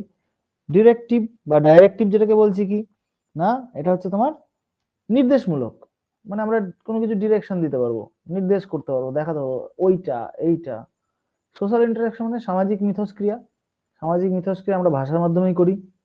কগনিটিভ ফাংশন মানে আমাদের যে প্রজ্ঞা, যেটাকে বুদ্ধি বলছি, আমাদের ইন্টেলিজেন্স বলছি, সেইটা আমাদের কতখানি বাড়বে, সেটাকে কিভাবে আমরা আরো উন্নত করতে পারি, বিকাশ ঘটাতে পারি, তার জন্য ভাষার অবশ্যই ভূমিকা রয়েছে। আর কি কি হচ্ছে? হিস্টোরিক্যাল ফাংশন, একটা ঐতিহাসিক ভূমিকাও রয়েছে, যে আমরা কিন্তু ভাষা জ্ঞান থাকলে আমরা জানতে পারবো কোনো কিছুর ইতিহাস সম্বন্ধে, এবং সেটা আমাদের কি করব, তার গুরুত্ব বুঝতে পারবো, তার সময়কাল সমস্ত কিছু, হিস্ট্রি যা মানে ইতিহাস যেটা করে, সেই ভাষায় কিন্তু ইতিহাসের, আমাদের যে ইতিহাসটা জানতে গেলে, বুঝতে গেলে, সেই ইতিহাস থেকে কি শিক্ষা পেলাম বোঝার জন্য ভাষার অবশ্যই প্রয়োজন। আরেকটা কি আছে? Cultural transmission. ট্রান্সমিশন কথাটা কি, বাংলাটা ঠিক আমি তোমাদের বোঝাতে পারবো না। এটা বলতে পারে যে একটা থেকে আরেকটা যখন যাচ্ছে, মানে আমাদের আগের জেনারেশন থেকে যে কালচারটা, সংস্কৃতিটা আমাদের মধ্যে যে আসছে, আমরা গ্রহণ করছি, তারা আমাদেরকে দিয়ে দিচ্ছে, এটাকে ট্রান্সমিশন বলছে। সেটার জন্য কিন্তু ভাষার একটা ভূমিকা রয়েছে। রবীন্দ্রনাথ পড়ে, রবীন্দ্রনাথের গান কবিতা শিখলে তবেই আমরা কালচারাল প্রোগ্রাম করতে পারি, কালচারটাকে বুঝতে পারি। তাহলে বোঝা গেল ভাষার এছাড়াও অনেক ফাংশন রয়েছে। এটা জাস্ট একটা স্লাইডে আমি তোমাদের একটা ধারণা দেওয়ার চেষ্টা করেছি যে কত রকম ফাংশন হতে পারে, এগুলো সম্বন্ধে ছোট একটু আলোচনা করে নেবো। Next slide. এক্সপ্রেসিভ ফাংশন, যেটা বলছিলাম, language allows individuals to express their thoughts, feelings, and experiences, describing their internal states or external events. তাহলে কি করে, একজনকে কি করতে অ্যালাউ করে, তার চিন্তা ভাবনা, তার ফিলিংস মানে অনুভূতি, তার যে এক্সপিরিয়েন্স, এক্সপিরিয়েন্স বাংলা কি, পূর্বার্জিত জ্ঞান, হ্যাঁ, তাদের যে ইন্টারনাল স্টেজ, মানসিক যে ভিতরের অভ্যন্তরীণ অবস্থা, সেটাকে ডেসক্রাইব করা, হ্যাঁ, এবং তার এক্সটার্নাল ইভেন্টস, বিভিন্ন যে বাহ্যিক ঘটনা, সেইগুলোকে এক্সপ্রেস করতে, মনের ভাব প্রকাশ করতে কিন্তু ভাষা সাহায্য করে। ডাইরেক্টিভ বা ডিরেক্টিভ ফাংশন কি বলছে? Language can be use to give instruction, commands, রিকোয়েস্টস। This function is directive. Influencing the behaviour of the others. তাহলে এই যে আমাদের ইনস্ট্রাকশন, কমান্ড, রিকোয়েস্ট, এগুলো তোমাদের নিশ্চয়ই বোঝাতে হবে না? চলো সবাই খাতা খোলো। আমি যে বললাম তোমরা কি করলে? ফটাফট খাতা খুলতে লাগলে। তাহলে তোমাদের এই যে বিহেভিয়ারটা, এটা আমি কি করলাম? থ্রু আমার কমান্ড বলতে পারো বা ইনস্ট্রাকশনও বলতে পারো, তোমরা কিন্তু নিজের বিহেভিয়ারটাকে পরিবর্তন করলে। তাহলে আমার এই যে ভাষা, আমি যে বললাম খাতা খোলো, এইটা একটা ভাষা, আমার ভাষার মাধ্যমে তোমাকে বললাম, এবং তার কারণে তুমি এই কাজটা করলে, তোমার বিহেভিয়ারটা পরিবর্তন হলো। আমি তোমাদের রিকোয়েস্ট করলাম, প্লিজ তোমরা আজকের মতো ক্লাসটা করে নাও। তোমরা শুনে বলে ঠিক আছে স্যার এত রিকোয়েস্ট করছে, চলো করি। তাহলে ভাষার কিন্তু এই ডিরেক্টিভ ফাংশনটাও রয়েছে। রেফারেন্সিয়াল ফাংশন কি? এটা কিন্তু ওই স্লাইডে ছিল না, আগের স্লাইডে। Language is used to refer and denote objects, people, events or concepts in the external world. আমাদের যে বাইরের জগৎ, আমাদের আশেপাশের যে জগৎটা, সেখান থেকে বিভিন্ন অবজেক্টকে ডিনোট করা, পিপল, ইভেন্টস, কনসেপ্টস, এগুলোকে আমরা কি করতে পারি? রেফার করতে পারি, উল্লেখ করতে পারি। তাই ভাষার কিন্তু একটা রেফারেন্সিয়াল ফাংশনও রয়েছে। ইট provides a means for sharing information about the surrounding environment. তাহলে পারিপার্শ্বিক পরিবেশ সম্বন্ধে বিভিন্ন তথ্য শেয়ারিং এর জন্য আমাদের এই রেফারেন্সিয়াল ফাংশন ভাষার প্রয়োজন আছে। Next slide. সোশ্যাল ইন্টারাকশন, এটা বলেছি আমি, সামাজিক মিথস্ক্রিয়া। Language is used for social purposes, maintaining social contact and establishing or reinforcing social relationships. Small talk and greetings are examples of phatic communication. তাহলে কি বলছে? যে এই যে আমাদের সামাজিক মিথস্ক্রিয়া, এটা এটা তোমাদের একটা শব্দের মধ্যেই তোমরা মোটামুটি বুঝে যাচ্ছ যে ভাষা কি কাজে ব্যবহার করা হয়। বিভিন্ন সামাজিক পারপাসে ব্যবহার করা হয়। কি? সোশ্যাল কন্ট্যাক্ট, মানে সামাজিক যে মেলবন্ধন, সেই কারণে। Establishing or enforcing social relationship, সামাজিক যে আমাদের সম্পর্ক, সেটাকে স্থাপন করা বা রিনফোর্স করা। রিনফোর্সের বাংলা কি যেন তোমরা বলো, আমি ভুলে যাই, মানে বাড়ানো, তাই তো? তো রিনফোর্স করা মানে কোনো কিছু বৃদ্ধি করা। তাহলে সামাজিক যে সম্পর্কগুলো, সুসম্পর্ক তৈরি করা বা সেটাকে আরো এগিয়ে নিয়ে যাওয়া, আরো উদ্বুদ্ধ করা, এই জন্য ভাষার কিন্তু প্রয়োজন আছে। একজন খুব বাজে ভাষায় কথা বলে তার সঙ্গে আমরা সামাজিকভাবে মিশতে চাই না। আবার তার ভাষা শ্রুতিমধুর হলে, খুব সুন্দর ভাষা হলে, তার সঙ্গে আমাদের সম্পর্কটা আরো আস্তে আস্তে নিবিড় হয়ে ওঠে। পোয়েটিক ফাংশনটা কি? Utterances that focus on aesthetic, বাংলায় লিখে দেওয়া হয়েছে নান্দনিক features of language. For example an air catching slogan like neighbours envy, owners pride.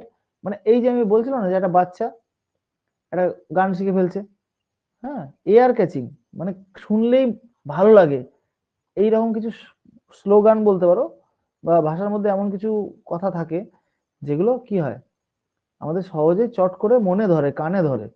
তো সেই পোয়েটিক ফাংশন হচ্ছে ভাষার সেই ভূমিকাটা। ঠিক আছে। কগনিটিভ ফাংশন কি? Language is crucial for cognitive processes such as problem solving, reasoning and organising thoughts. তাহলে আমাদের সমস্যা সমাধান, কোনো কিছু রিজনিং মানে কারণ খোঁজার জন্য, ঠিক আছে, বা বিভিন্ন যে থটস, চিন্তা ভাবনা, সেগুলোকে এক জায়গায় গুছিয়ে প্রকাশ করা, এর জন্য কিন্তু ভাষার ভূমিকা রয়েছে। সেই জন্য এটাকে বলা হচ্ছে কগনিটিভ ফাংশন, মানে প্রজ্ঞামূলক বা তোমার কি বলা যেতে পারে, জ্ঞানমূলক যে ভূমিকা। হ্যাঁ, for mental representation and understanding. তাহলে মানসিক যে মানে আমাদের কি বলা যাবে, বোধগম্যতা, আন্ডারস্ট্যান্ডিং, সেটার জন্য কিন্তু বৌদ্ধিক একটা ভূমিকা পালন করে ভাষা। আচ্ছা, আমি সেকেন্ড ল্যাঙ্গুয়েজ সম্বন্ধে পড়াচ্ছি মানে এই নয় যে এই ভূমিকাগুলো শুধু সেকেন্ড ল্যাঙ্গুয়েজে, মানে যে কোনো ল্যাঙ্গুয়েজ, যে কোনো ভাষার কিন্তু এই ভূমিকা রয়েছে। যে ভূমিকাগুলো তোমরা স্ক্রিনে দেখছো এবং আমার কাছ থেকে শুনছো এই মুহূর্তে, সেটা কিন্তু সমস্ত ভাষারই রয়েছে। এই কালচারাল ট্রান্সমিশন বললাম, যে আমাদের যে সংস্কৃতি, আমার ঠাকুরদা ভালো কবিতা বলতেন, আমার বাবাকে শিখিয়েছেন, আমাকে শিখিয়েছেন, এবং সেটার জন্য তো প্রকাশের জন্য ভাষা দরকার। তো সেই জন্য কালচারাল ট্রান্সমিশন, সংস্কৃতিটাকে একদম জেনারেশন ওয়াইজ, একটা জেনারেশন থেকে আরেকটা, একটা থেকে আরেকটা, এইভাবে ট্রান্সমিট করার জন্য কিন্তু ভাষার অবশ্যই ভূমিকা রয়েছে। হিস্টোরিক্যাল ফাংশন বললাম, যে ডকুমেন্টিং অর প্রিজার্ভিং হিস্টোরিক্যাল ইভেন্টস, কোনো ঐতিহাসিক ঘটনাকে ডকুমেন্টিং করার জন্য, ডকুমেন্টেশন করার জন্য, এবং প্রিজার্ভ মানে সংরক্ষণ করার জন্য কিন্তু ভাষার একটা গুরুত্ব রয়েছে। তুমি ইংরেজি ভাষাতে ইতিহাস লেখো বা বাংলায় লেখো, ভাষা না থাকলে তুমি ইতিহাস লিখবে কি করে?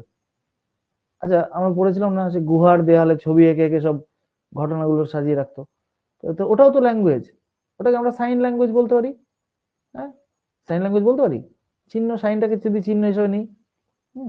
যাই হোক, সাইন ল্যাঙ্গুয়েজ না বললে ওটাকে যদি আমরা এরকমও বলি যে মানে এমন একটা ভাষা যেটা ছবির সাহায্যে প্রকাশ করা হয়েছে, তবু সেটা একটা ভাষা। তো ভাষা মানে আমি কি বললাম, শুধু ইংরেজি নয়, বাংলা হতে পারে বা আদার দেন বেঙ্গলি, ইংলিশ, যে কোনো ভাষা হতে পারে।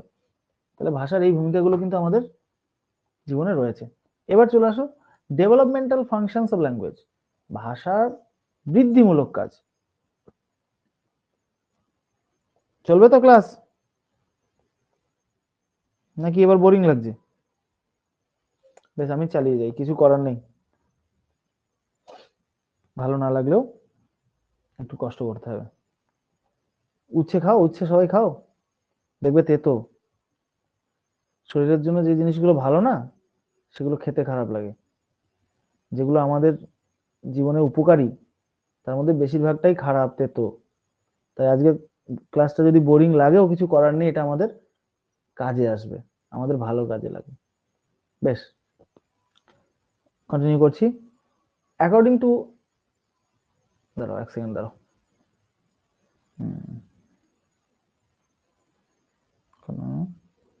আটটা 16। বেশ, according to Halliday, a child in early stages of his language development is able to master a number of elementary functions of language. তাহলে কিছু কিছু হ্যালিডে কি বলছেন, বলছে একটা শিশু যখন আর্লি স্টেজ, প্রথম দিকে কি হয়, ভাষা শেখে, ঠিক আছে, হ্যাঁ, early stages of his language development, তার ভাষার যে বিকাশের প্রথম দিকে গুলো, is able to master A number of elementary functions, মানে কিছু একদম এলিমেন্টারি ফাংশন সে আয়ত্ত করে ফেলে, মাস্টার করে। মাস্টার করা মানে কি, সেগুলোর উপর তার দক্ষতা অর্জন করে। সেই ফাংশন গুলো নিচে তিনি লিখেছেন, তিনি 7টা এরকম ইনিশিয়াল ফাংশনস এর কথা বলছেন, ঠিক আছে। নাম্বার 1 কি, ইনস্ট্রুমেন্টাল ফাংশন, বস্তুগত চাহিদা পূরণমূলক কাজ। It is used to satisfying material needs, তার কোনো বস্তুর যে চাহিদা সেইটা বোঝানোর জন্য সে এই ইনস্ট্রুমেন্টাল ফাংশন, মানে ভাষার, এটা কিন্তু ব্যবহৃত হয়। যেমন কি বলছে, আই ওয়ান্ট আ পেন। আচ্ছা, এটা আমি শিখেছিলাম মনে আছে, আই ওয়ান্ট আ না এ, কিভাবে বুঝিয়েছিলাম মনে আছে, এইটা দিয়েই। কখন এ হবে, যখন পার্টিকুলারলি পেনই চাইছে তখন বলবে আই ওয়ান্ট এ পেন। আর যদি যে মানে নর্মালি বলে এ এ পেন, তখন কিন্তু এ পেন হবে না, তখন আ পেন। কিন্তু যখন ও পার্টিকুলারলি একটা পেনই চাইছে, অন্য কিছু দিলেও চলবে না, তখন আমরা বলেছিলাম আই ওয়ান্ট এ পেন। যাই হোক, তাহলে এটা কি হচ্ছে, তার বস্তুগত যে চাহিদা, সেই চাহিদা পূরণের কাজে তার ভাষাটাকে ব্যবহার করতে শিখছে, ঠিক আছে, এবং আস্তে আস্তে বিকাশ ঘটছে। তারপরে কি বলছেন উনি, এই হ্যালিডে, রেগুলেটরি ফাংশন, ব্যবহার নিয়ন্ত্রণমূলক কাজ। It is used for controlling the behaviour of others, অন্যের ব্যবহার নিয়ন্ত্রণ, যেটা আমি বলছিলাম যে আমি তোমাদের একটা কমান্ড করছি, একদম একদম ক্যাজুয়াল হলে আ সাউন্ড হবে, পার্টিকুলার হলে হ্যাঁ একদম এ সাউন্ড হবে। মানে যখন আমি একটা পেন চাইছি, মানে নাম্বারটাকেও পার্টিকুলারলি বলছি যে একটা পেন দাও, এবং পেনই চাইছি, তখন আমরা এ বলবো, ঠিক আছে। কিন্তু যখন আমি শুধু একটা বোঝাবো, কিন্তু আমি পার্টিকুলারলি একটা বস্তু, যে কোনো বস্তু হতে পারে, মানে একটা তোমার পেনও হতে পারে, একটা পেন্সিলও হতে পারে, তখন আ পেন, আ পেন্সিল এইভাবে লিখবো, এইভাবে লিখবো না, সরি, বলবো। কিন্তু যখন আমরা কারো কাছে চাইছি, আমাদের মনের ভাবটাকে এক্সপ্রেস করছি, পার্টিকুলারলি ওই জিনিসটাই চাইছি, তখন বলবো a pen, give me a pen, give me a pen.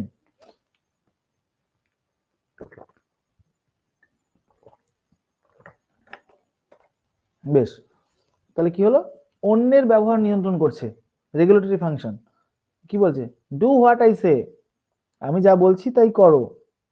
তাহলে এটা ব্যবহার নিয়ন্ত্রণ করছে, অন্যের ব্যবহারকে নিয়ন্ত্রণ করছে, এবং সেটা কিসের মাধ্যমে করছে, সে তার ভাষায় প্রকাশ করেই করছে। এটা হচ্ছে regulatory function.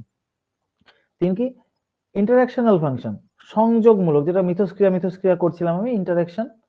It is used for getting along with other people, you and me will go, তুমি আর আমি যাব, দুজনের মধ্যে মিথস্ক্রিয়া হচ্ছে, তারা একসাথে খেলবে, কি একসাথে পড়া করবে, কি একসাথে কোথাও বেড়াতে যাবে, তখন সেটাকে ইন্টারাকশনের জন্য সেই ভাষাটাকে ব্যবহার করতে পারছে, ঠিক আছে। চারে কি বলছে, পার্সোনাল ফাংশন, আত্মপ্রকাশমূলক কাজ। It is used for identifying and expressing the self, ঠিক আছে, নিজেকে প্রকাশ করতে পারবে। হেয়ার আই কাম, এই তো আমি আসছি। তাহলে এই যে প্রকাশ করলো সেটা ভাষার মাধ্যমে তো প্রকাশ করলো, এবং এটা আস্তে আস্তে কি হবে, তার ভাষাটাকে আরো ডেভেলপ করবে। ঠিক আছে, এবার দেখো তুমি একটা জিনিস দেখো, এই পুরোটাই কিন্তু স্পিকিং এর উপর আমরা পড়ছি, কারণ আর্লি স্টেজে আমরা যে টাইমে একটা স্টুডেন্টকে পড়াবো, সেটা কি প্রাইমারি লেভেল কি আপার প্রাইমারি লেভেল, সেখানে কিন্তু আমরা মূলত জোর দেবো লিসেনিং এবং স্পিকিং এর উপর। চলো 4টে হয়েছে, আরো 3টে আছে, 3টে কি কি দেখে নেওয়া যাক। হ্যাঁ, হিউরিস্টিক ফাংশন কি, অনুসন্ধানমূলক কাজ। It is used for exploring the world around and inside one. Tell me why, মানে ওর ভিতরে রিজনিং এর এবিলিটি চলে আসে ভাষার সাহায্যে।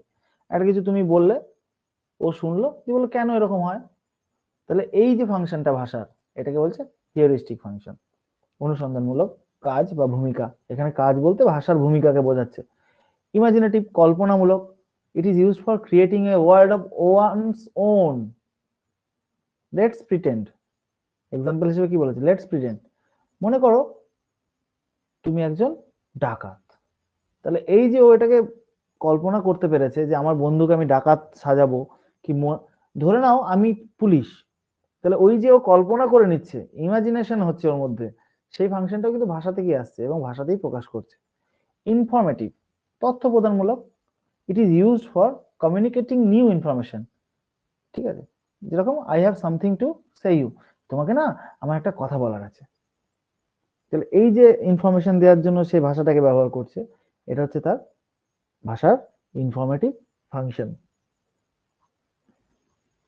চলো নেক্সট স্লাইড। এবার হচ্ছে ল্যাঙ্গুয়েজ ফাংশনস।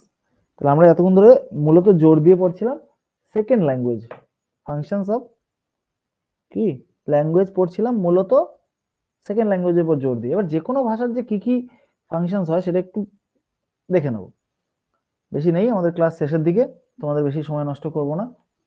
তাহলে কি বলছে, ল্যাঙ্গুয়েজ ফাংশনস কি না, this functions mentioned before are generally discussed in sociolinguistic. সমাজ ভাষাতত্ত্ববিদ্যায় এটা আগে আলোচনা করা হয়েছিল, মানে এই স্লাইডটার মধ্যে এটা চলে এসছে, মানে এর আগের গুলো আমরা যেগুলো আলোচনা করলাম তার মধ্যে থেকে এই ফাংশন গুলো নেওয়া হচ্ছে। কি কি, in English language teaching, ELT. হ্যাঁ,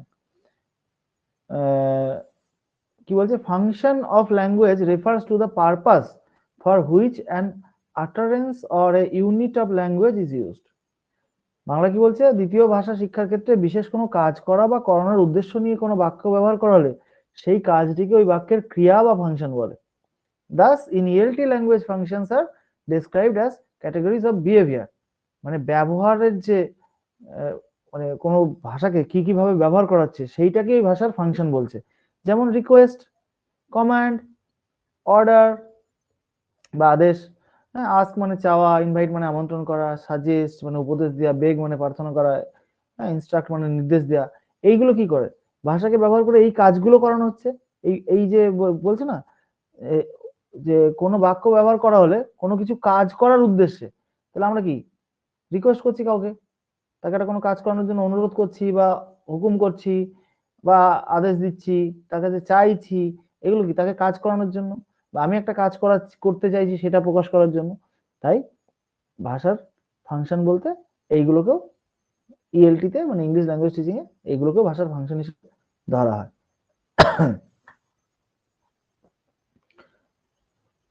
The functional use of language cannot be determined only by studying the grammatical structure of sentence. কেবল বাক্যের ব্যাকরণগত কাঠামো দেখে ভাষার কার্যকরী ব্যবহার ঠিকভাবে নির্ণয় করা যায় না। ঠিক আছে, ফর ইনস্ট্যান্স, ঠিক আছে, an imperative sentence can serve a variety of different functions like order, request, invite. মানে একটা ইম্পারেটিভ সেন্টেন্স অনেক কিছুই প্রকাশ করতে পারে, সেটা অর্ডারও হতে পারে, সেটা রিকোয়েস্টও হতে পারে, সেটা ইনভাইটও হতে পারে। সেটা শুধুমাত্র বাক্যের গ্রামাটিক্যাল স্ট্রাকচার দেখে বোঝা সম্ভব নয়। Give me the right answer, ঠিক আছে, এটা কি গ্রামাটিক্যাল স্ট্রাকচারে কি বলা হচ্ছে, ইম্পারেটিভ সেন্টেন্স, কিন্তু সেটা অর্ডার বোঝাচ্ছে নাকি ইনস্ট্রাকশন বোঝাচ্ছে নাকি রিকোয়েস্ট বোঝাচ্ছে, এটা কিন্তু শুধু স্ট্রাকচার দেখে বোঝা সম্ভব নয়।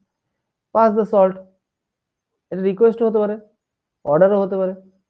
ঠিক আছে, pay a visit to my native place, এটা কি হচ্ছে, এটা মোটামুটি বোঝা যাচ্ছে এটা অর্ডার হতে পারে না।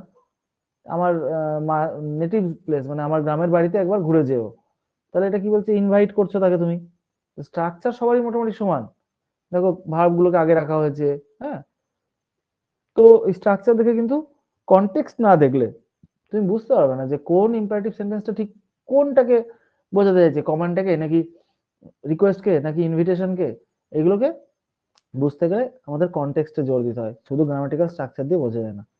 এবং এটা বোঝার আরেকটা উপায় আছে, ওই যে আমি বলেছি স্পিকিং, বলার ধরন শুনে কিন্তু বোঝা যাবে যে অর্ডার করলো নাকি রিকোয়েস্ট করলো নাকি ক্যাজুয়ালি জাস্ট ইনফরমেশন পাস করলো। তো এগুলো কিন্তু ভাষার বিভিন্ন ফাংশন যেগুলোকে আমরা গ্রামাটিক্যাল স্ট্রাকচার দেখে বুঝতে পারি না। ঠিক আছে, in communicative language teaching the syllabus is often organised in terms of different language functions that learners need to use and understand. তাহলে কি বলছে, কমিউনিকেটিভ ল্যাঙ্গুয়েজ টিচিং সিএলটি, এটা আমরা আগেই জানি। সিএলটি তে কিভাবে সিলেবাসটাকে চুজ করা হয়, যাতে এই সমস্ত রকম ভাষার ফাংশনগুলোকে একসাথে ব্যবহার করে, ঠিক আছে, ব্যবহার করা হয় আর কি সিলেবাসে, যাতে পড়ুয়ারা ভাষার কার্যকারিতা ভালোভাবে বুঝতে ও ব্যবহার করতে পারে। That is why it is called functional approach to language teaching. সেই জন্য এটাকে ফাংশনাল অ্যাপ্রোচ বলা হয়। ঠিক আছে, আজকের মতো এইখানেই এই সব স্লাইডগুলো শেষ হলো। Thank you all. এবার বলো কারো কিছু বলার থাকলে, কোনো কিছু বোঝার থাকলে।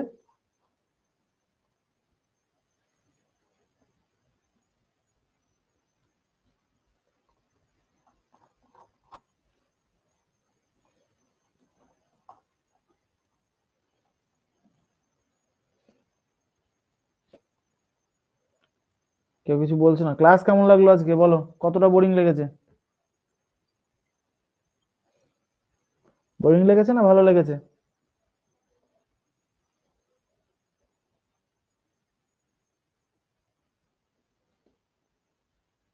ভালো লেগেছে, একজনের ভালো লেগেছে, সবার ভালো লাগেনি।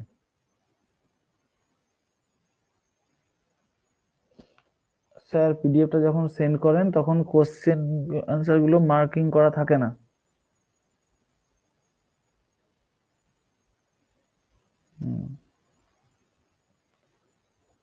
কোশ্চেন গুলো মার্ক করা থাকে না, না আমি মাঝে মধ্যে দিয়ে দিই তোমাদের, দেখবে খেয়াল করে আনসার এই স্লাইডটাতে নেই। ঠিক আছে, আমি এটার আনসারটা তোমাদের শেয়ার করে দিচ্ছি। ঠিক আছে, অ্যাকচুয়ালি আমি তোমাদের যে র পিডিএফ যেটা যেটা ধরে পড়াই সেটাকেই সেন্ড করি, কারণ তোমরা অনেকে প্রিন্ট নাও তো। আমি বলবো কি বলো তো, আমি এভাবেই তোমাদের দিতে থাকি। তোমরা যদি প্রিন্ট করো তাহলে তোমরা প্রিন্টের উপর নিজেরা মার্ক করে নেবে, দরকার হলে রেকর্ডিংটা একবার শুনে নেবে কোনটা কি আনসার করা হলো। ঠিক আছে, আর বাকি যদি দেখো, তোমার স্ক্রিনের দিকে একবার তাকাও, আমি যদি এইগুলো তোমাদেরকে দিই, প্রিন্ট করালে কেমন লাগবে? বিশ্রী লাগবে না? সেই জন্য আমি এটা দিই না, মার্কিং করে দিই না। ঠিক আছে, বেশ, আমি চেষ্টা করবো এবার পরের থেকে একদম শেষে থ্যাংক ইউ স্লাইডের শেষে কোনো এমসিকিউ থাকলে তার আনসার গুলোকে দিয়ে দেওয়ার জন্য। ঠিক আছে, চলো, শীতের রাত, বেশি দেরি করব না। সকলকে গুড নাইট, ভালো থাকবে। আর আবারও বলছি, কোনো ক্লাস যদি অপছন্দ হয় অবশ্যই আমাকে জানাবে, যাতে তোমাদের, আমি বলছিলাম না যে বিশেষ চাহিদা অনুযায়ী তাদেরকে সেইভাবে পড়ানো উচিত, তা আমিও চেষ্টা করবো তোমাদের যার যেরকম চাহিদা, যার যেটা অপছন্দ পছন্দ, সেইগুলোকে রীতিমতো বোঝার চেষ্টা করতে এবং তোমাদের যাতে ভালো লাগে সেইভাবে ক্লাসটাকে তোমাদের সামনে প্রেজেন্ট করতে। ভালো থাকবে, গুড নাইট।